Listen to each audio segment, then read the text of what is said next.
Kathleen Kennedy, ready to retire, but is waiting for a win, according to entertainment analysts. Oh, man, this will be a fun video.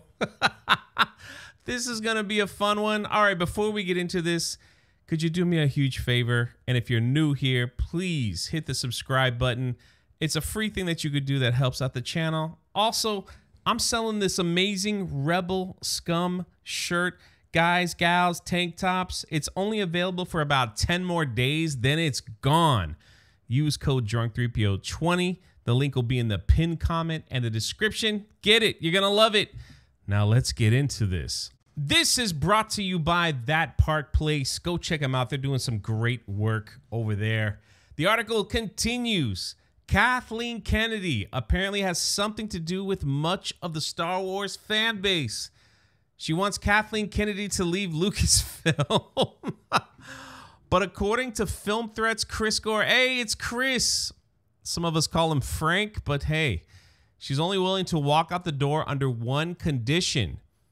She wants to leave on the heels of a massive critical and commercial success. Oh my goodness. That's something Lucasfilm hasn't experienced in quite some time. Man, when was the last time? I guess you could say The Force Awakens, maybe, was their last big one. Yeah, or maybe Rogue One. That could be the last big hit for Star Wars. Last Jedi could have been bigger, but it had the biggest drop-off of all time. Once people saw it, they were like, oh, I'm done. And then The Rise of Skywalker did okay, but yeah, Rogue One, that's crazy. Under Kennedy, the Star Wars franchise has gone from the most evergreen IP of all time to a sour note punching bag for YouTubers. That's right. That's right. Yes, it was under Kennedy that the deeply unpopular Star Wars sequel trilogy was born, which saw the death of Han Solo and Luke Skywalker and their characters and everything that we loved about them just thrown out the window. Just completely gone. Han Solo was killed and they didn't even do a funeral. They didn't even recognize him. He just fell in a hole. And that was about it. The last time I think we talked about him was like Luke Skywalker was like, where's Han? That's it. Nothing else. Pretty wild. And then the rise of Palpatine. Holy crap. And she signed off on this like it was a good thing. Yeah, it was a good thing. She also oversaw Solo: A Star Wars Story, which holds the distinction of being the first ever Star Wars film to lose money at the box office.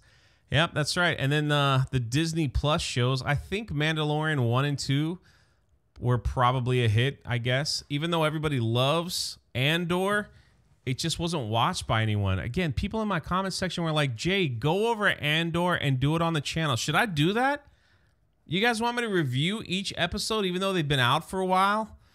And just do a video a day on each episode and what I thought about it? Would you guys want that?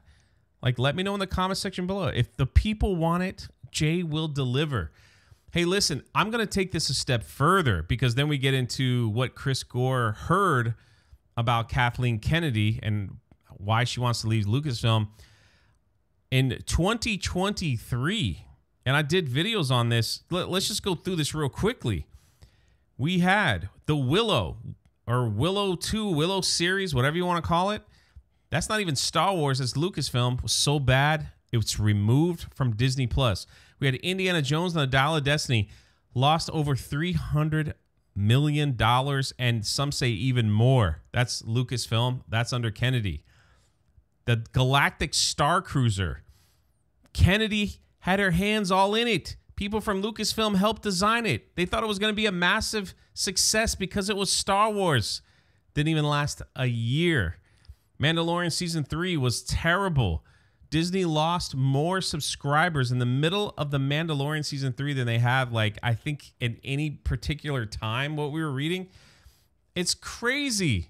Why does this woman still have a job? Anybody else who runs a company like this, just in that particular year alone, they would be out. like just completely running it into the ground. Then not Andor, excuse me, The Acolyte is where she cried and said this is going to be the show that changes Star Wars. Oh, you bet. The Leslie Nielsen ratings came out and nobody watched it because nobody cared, because you have damaged this brand. I mean, damaged it. And it didn't have to be like this. You could have made your little Star Wars shows with all your messaging and everything, but still done something else for the older fans, you know, and then you would have seen like who actually is going to give you money for whatever. But, you know, here we are. And now you're wanting to retire, but you don't want to retire on a low note. Crazy times, man. So we have WDW Pro talking to Chris Gore. You know, if you don't know who Chris Gore is, over on Film Threat, go check him out. He gets invited to all the premieres. He's got all the scoops. He's got everything over there. That's your source for a lot of stuff that happens way before the fact it gets reported in the media. That's where you need to go. He says, we've been hearing lately that Kathleen Kennedy is not very hands-on with Star Wars at this point. Chris Gore says, yeah, we're hearing the similar things. She wants to retire and leave, but she wants to do that on a win.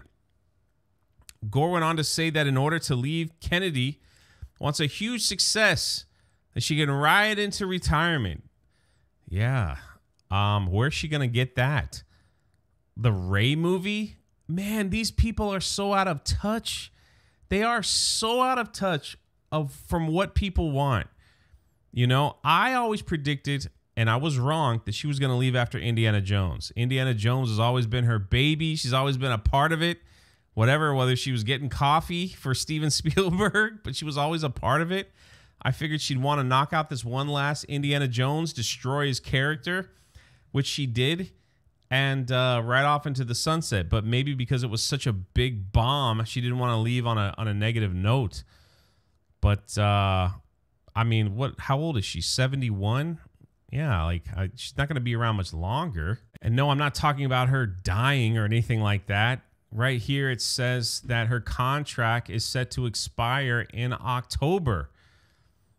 But, you know, is she just going to leave with that legacy of destroying Star Wars? Plus, she's got a lawsuit with Gina Carano. You know, she could end up leaving on that note. It's crazy. She could have just went off into the sunset, finished out her career. Her name's attached to many projects, including one of my all-time favorite films, The Goonies.